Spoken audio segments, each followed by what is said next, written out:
everyone, and welcome to another Gladsley review.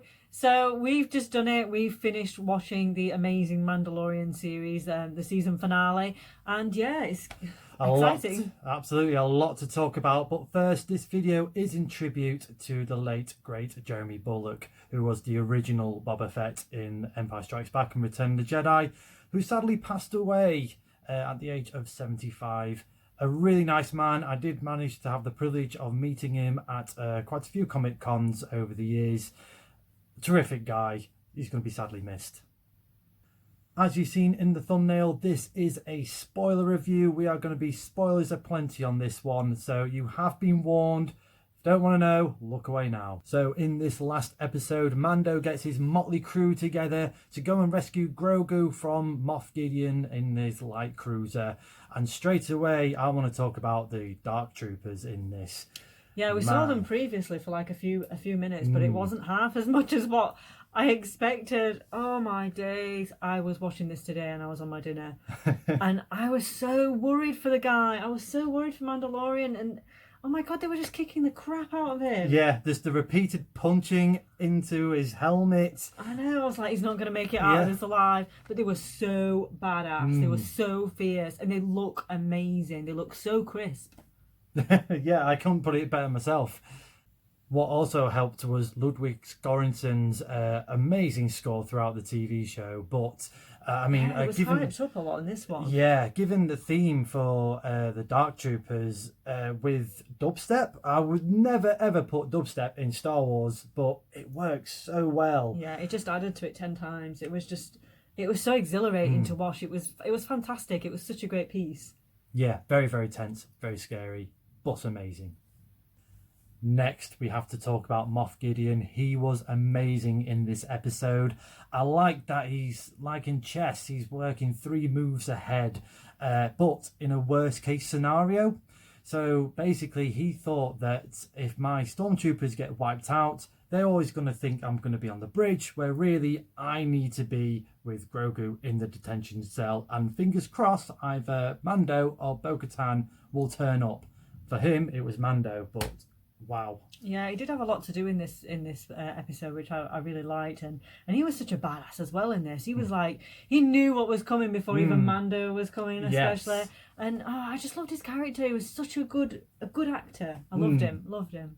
So now we have the business of the Darksaber, which now Mando has, which Bo-Katan wants, and Moff Gideon was basically, he knew what was coming. I know, that was quite a tense moment as well. I was like, oh no, because Mando was like, oh, you can have it, I'm not bothered, but he was like, you can't do that. And she was like, well, actually, no, you can't, I want it. Yeah. Yeah, I thought it was a really good piece of thing to add. Yeah. And I can see things coming out of this as well, and it's quite clever how they've just like left little bits into the episode for you to think about as well, like what could happen with that then. Yes, absolutely. So lots of crumbs to sort of plant seeds for season 3. But before all that, Luke Skywalker turns up and he rescues the motley crew from the Dark Troopers. Just total badass here, and it was Mark Hamill himself, a de-aged Mark Hamill, but still Mark Hamill. Very de-aged. And I predicted it. I bloody predicted it. I said Grogu was either going to talk in this episode or some kind of Jedi's got to show up. And yeah, it didn't fail. And yeah, he looked okay. It wasn't bad. His mouth didn't move very much, but it was okay. Yeah, I mean, obviously we're relying on the voice rather than, I think, the actual de-aging process. But on the whole, it was okay. Absolutely. It is a TV budget at the end of the day, but I thought the effects had been really good. So maybe in a few years it might not look as good, but for this, I'm very happy with. So you all know that Luke Skywalker was after one thing and one thing only, and it was Grogu. He is going to take Grogu away to become a Jedi. Fingers crossed. Yeah, it was really sad. I was proper nearly on the verge of tears.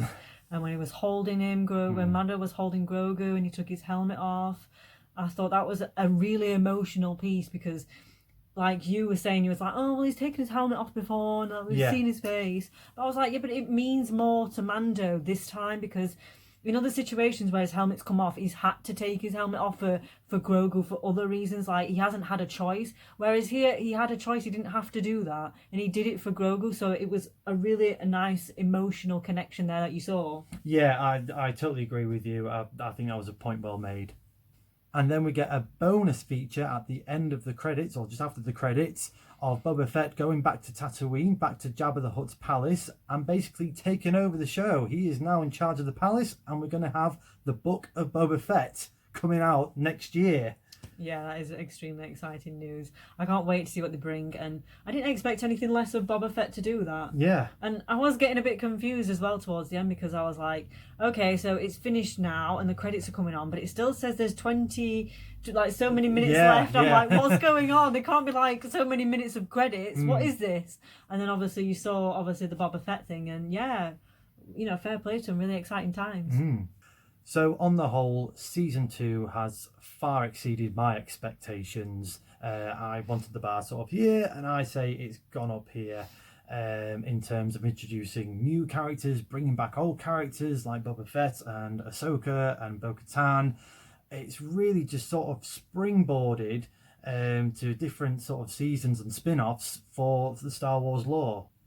But what I would like to see in season 3 is just to go back to Mando himself now. I do feel that he kind of got a teensy bit lost in the shuffle, because there's obviously a mandate of getting all these new spin-offs and becoming this big Star Wars TV empire going off in the world of Disney. So I feel that there was a little bit of restraint in that. But I'm hoping now, season 3, it's all established now. It's back to Mando, basically regaining the Mandalore, and that sort of dual sort of epic fight between Mando and Bo-Katan. That's what I'm sort of expecting in season 3. I definitely agree. Yeah, I agree with you. It's been an epic series, and I'm quite new to this. I've only just watched season 1 and season 2 together, and I've just been blown away. I think Jon Favreau needs a massive round of applause, and I really like the fact that there's been so many different people directing the episodes as well. And I think all of them have brought something to the shows. I think they've all been really special and really amazing, and they all should be extremely proud of themselves, because they have made, I think, what we wanted. I think a TV series should be what the fans want, and they give you what you want, and I think that's what's made it golden. You touched on Jon Favreau there. I want to say Jon Favreau and David Filoni, all bow down to them. They have been amazing bringing The Mandalorian to life, and to me they are the fixers of Star Wars. Like the sequel trilogy, there's lovers out there, there's haters out there. For me, it didn't have a clear roadmap, and I just feel that they just fix things to make it a lot more whole than the story that we got with the sequel trilogy, and a bit in part with David Filoni when he did the Clone Wars series, and sort of fixing some of the bits that there was bugbears in the prequel trilogy. Amazing stuff, love it so much. But what do you guys think? Let us know in the comments. What are you expecting in season 3, or any of the spin-offs that are coming our way in the world of Star Wars? I really want to see your comments on this one and have a good old chinwag with you guys. Thanks very much, guys, for watching. Please like, share and subscribe. Stay safe, and we'll see you again soon for some more reviews. Take care, guys. Bye.